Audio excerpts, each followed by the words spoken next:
हमें ये सौभाग्य मिला है कि हम कभी निराशा न धारण करें। कैसी भी विपत्ति या कैसी भी दुखद परिस्थिति आवे, हम आराध्य देव पर संशय न कर लें कि ऐसा क्यों। अनंत जन्मों में ऐसे हमारे दुष्कृत हुए हैं जिन्हें हम अधर्माचरण कहते हैं, पाप कहते हैं, कि अगर हमको प्रभु की शरण ना मिलती और फिर भोगना पड़ता तो हम पूरा हिसाब कभी नहीं भोग सकते थे। प्रभु की शरण में है तो इसलिए बहुत कम करके हमें विपत्ति, दुख, संकट आदि जो प्राप्त हो रहे हैं उनमें भी कुम्हार की मटकी की तरह ऊपर से पीट रहे हैं पर अंदर से पूरा हाथ का सपोर्ट दिए हुए हैं। हमारे जीवन में यदि हम शरणागत हैं हृदय से, तो जो भी घटना, परिस्थिति, संकट, विपत्ति आती है, हमें निराश नहीं होना। जितनी श्वासें हैं हर कष्ट सहते हुए प्रियाजू के चरणों में समर्पित करना, इसका निश्चित फल होगा प्रियालाल की प्राप्ति। ये आसुरी बुद्धि हमें प्रभु के शरणागत होने में बाधा पहुंचाती है। इसी से हमें निराशा मिलती है। जितनी मात्रा में आसुरी बुद्धि होती है उतना ही भगवत मार्ग में निराशा पैदा करती है। और जिनके संपूर्णतया आसुरी बुद्धि का ही प्रकाश होता है उनको तो मार्ग ही समझ में नहीं आता है। आनंद का मार्ग भी उन्हें महान क्लेश और अशांति का मार्ग लगता है। किसी विपत्ति घटना में बहुत बड़ा मंगल विधान प्रभु का छुपा होता है।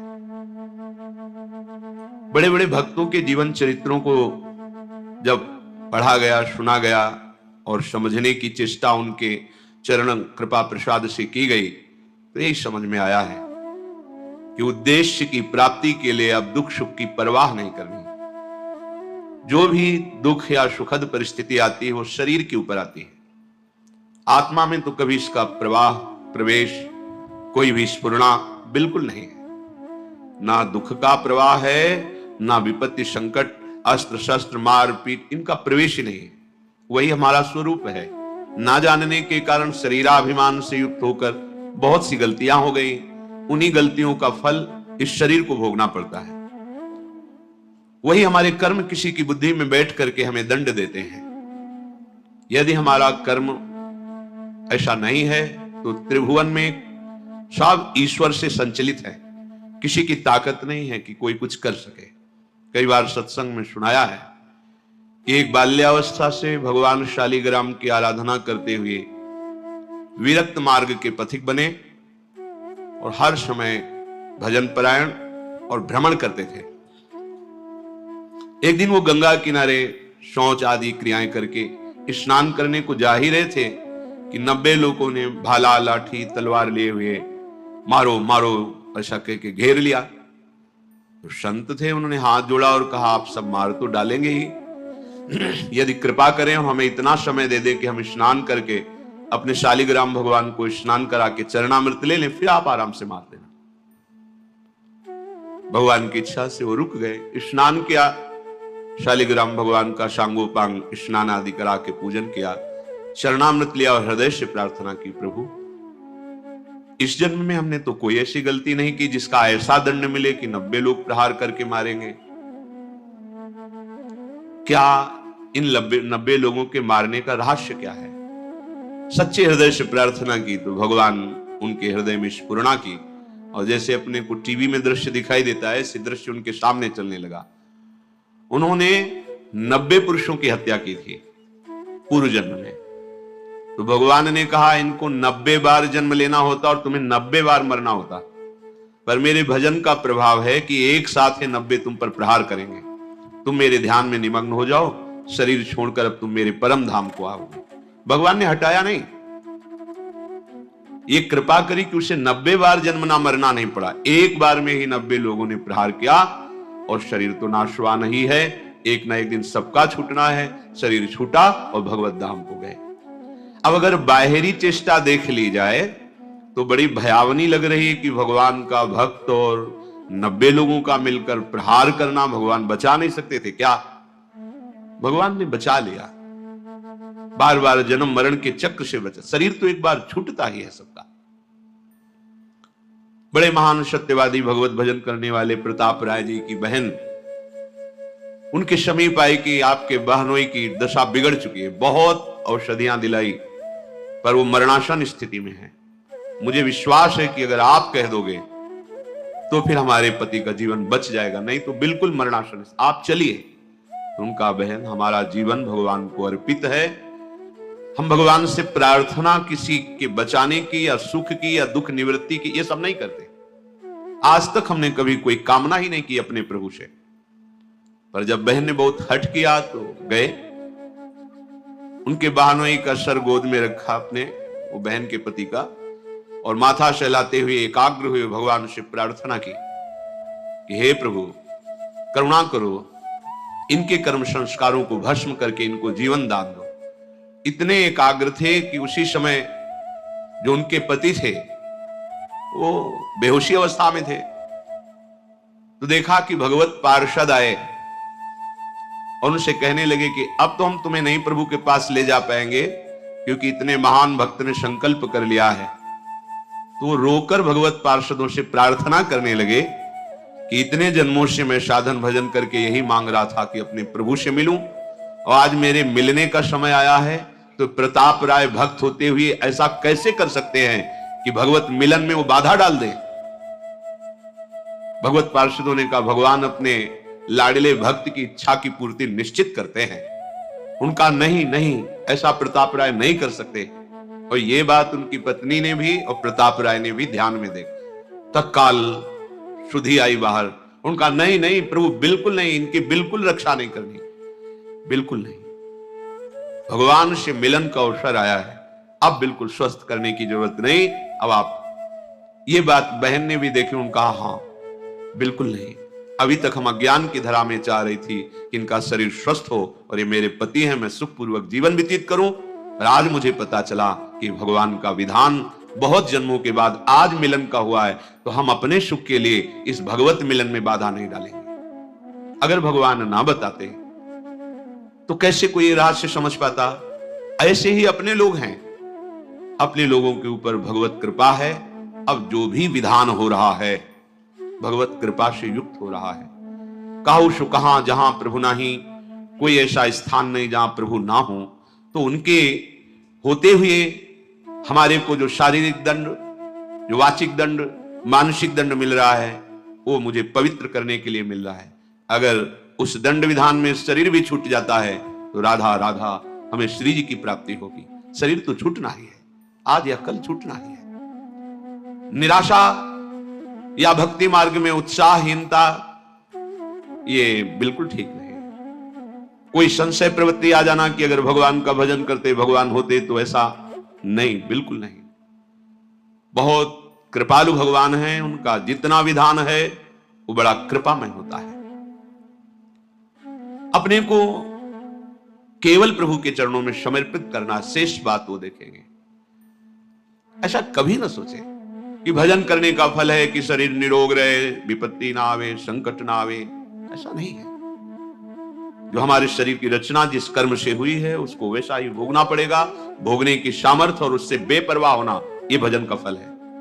भोगने की सामर्थ्य और उससे बेपरवाह होना, ये भजन का फल है। और शुद्ध भजन का स्वरूप अपने प्रीतम के चिंतन में डूबे रहना है। आज या कल मृत्यु निश्चित है। इन सब बातों को लेकर हृदय में किसी भी तरह का प्रश्नवाचक चिन्ह शरणागति पर खड़ा कर देना, यह परमार्थ के लिए बहुत बड़ी बाधा होगी। भगवत कृपा हर समय हमारे हृदय में उल्लास पैदा करती रहती है। चलो आगे बढ़ो, पीछे हटने की, निराशा करने की कोई कहीं कोई गुंजाइश नहीं। अमंगल नहीं है, यहां प्राण निकल जाना भी मंगल है।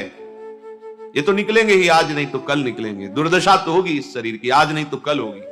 पर दुर्दशा होते होते हम ऐसी दशा को प्राप्त हो जाएं कि भगवत स्मरण ना छूटे, प्रभु का चिंतन ना छूटे। इस आसुरी बुद्धि का त्याग करें।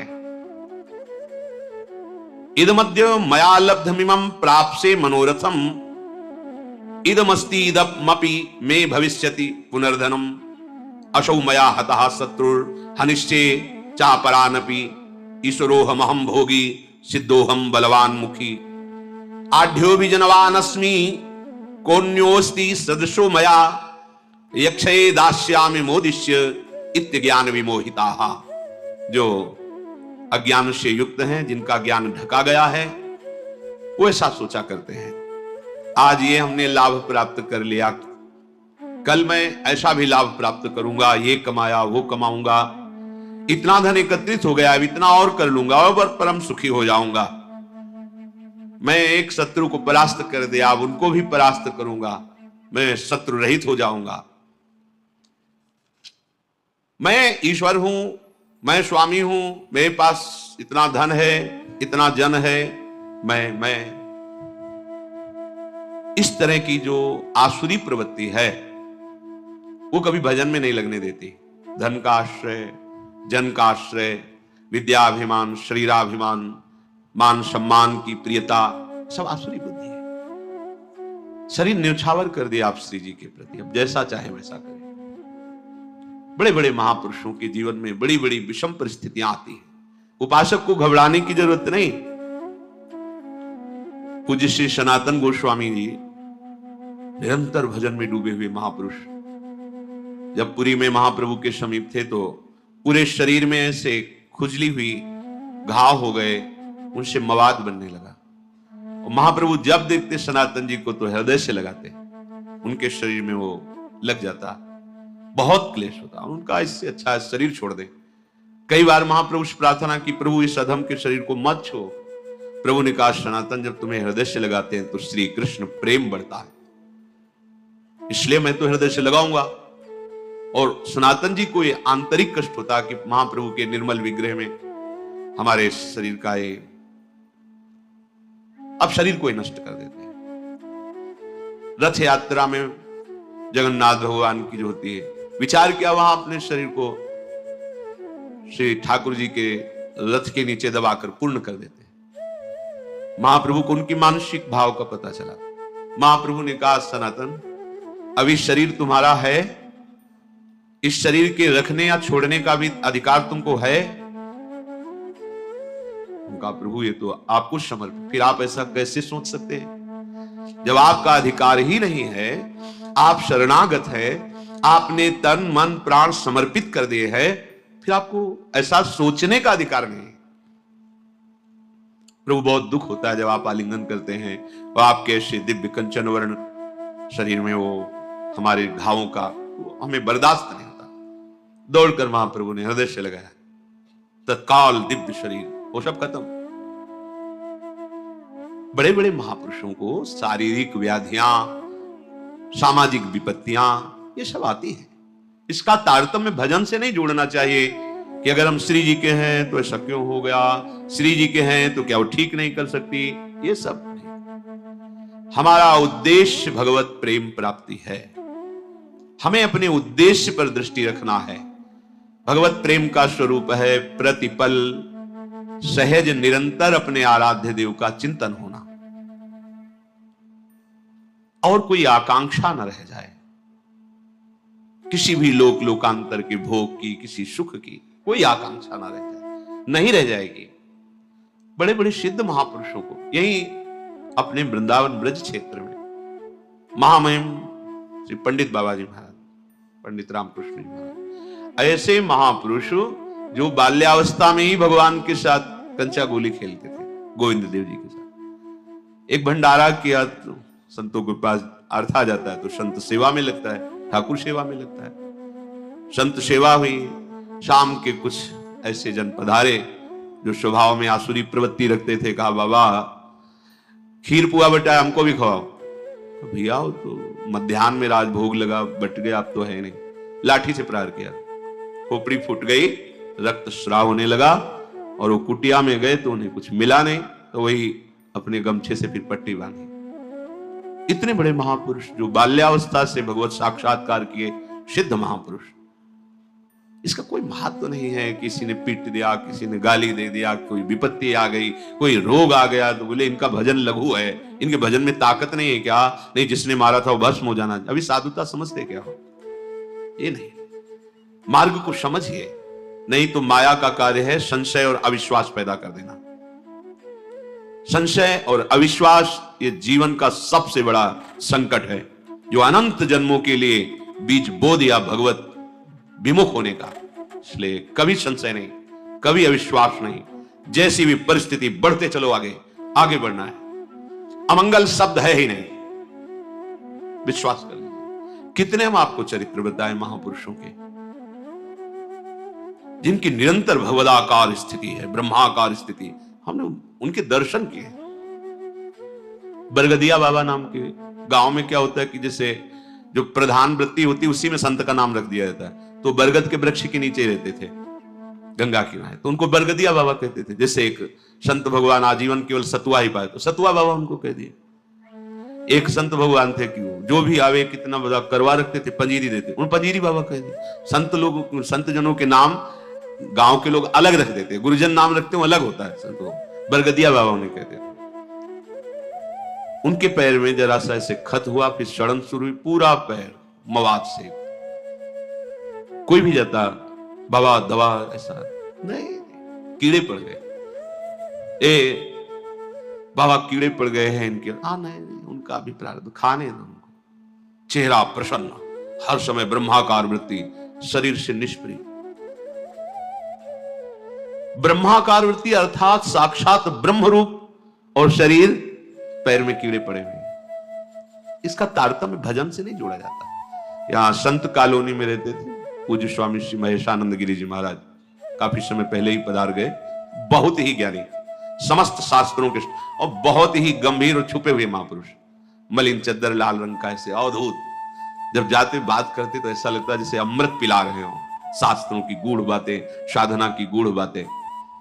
तो जो संतों की मंडली चलती रहती ना, सुबह देखो परिक्रमा मार्ग में, उसी मंडली में एक संत, बड़ी ही ऊंची स्थिति के, एक गशाहरी होती है यहाँ अंगुलियों के मोड़ में, जहां से वो फिर धीरे बहुत ही चलन पैदा करती है। 2-3 दिन मंडली में नहीं गए तो स्वामी जी महाराज उनके समीप गए, महेशानंद गिरी जी, और देखा उनका। स्वामी जी रामकृष्ण मिशन, चलो इसका ऑपरेशन। नहीं स्वामी जी 2-4 दिन में ठीक हो जाए।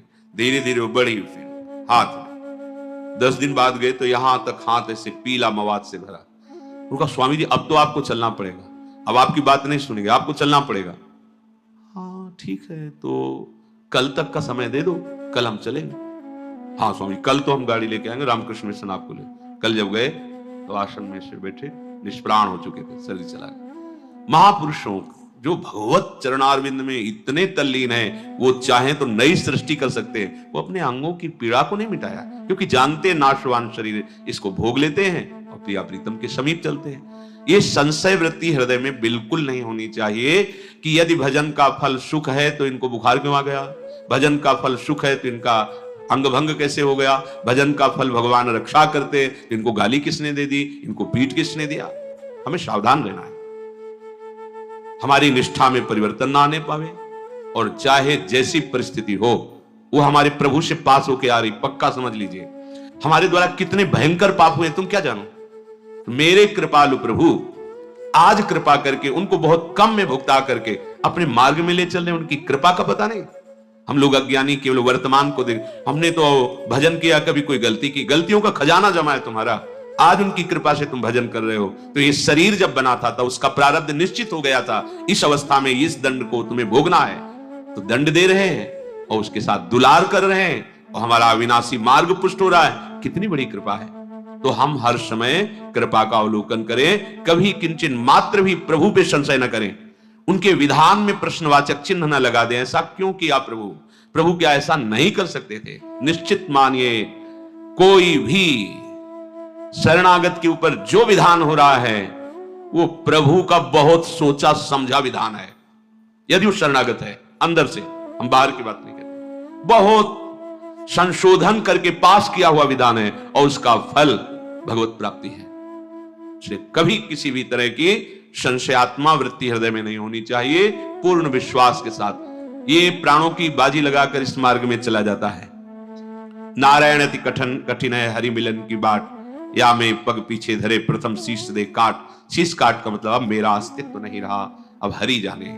जैसा अजात पक्षायु मातरम खगा, जैसे छोटा बच्चा पंख नहीं निकला मां की बाट जोता रहता है, ऐसे बस हरि की बाट जोनी, प्रियाजू की बाट जोनी। जैसा वो चाहे वैसा विधान करें, वो ईश्वरों के ईश्वर हैं, हम उनके दास हैं, उनकी शरण में हैं। अब जैसा वो चाहेंगे वो मंगल विधान करेंगे।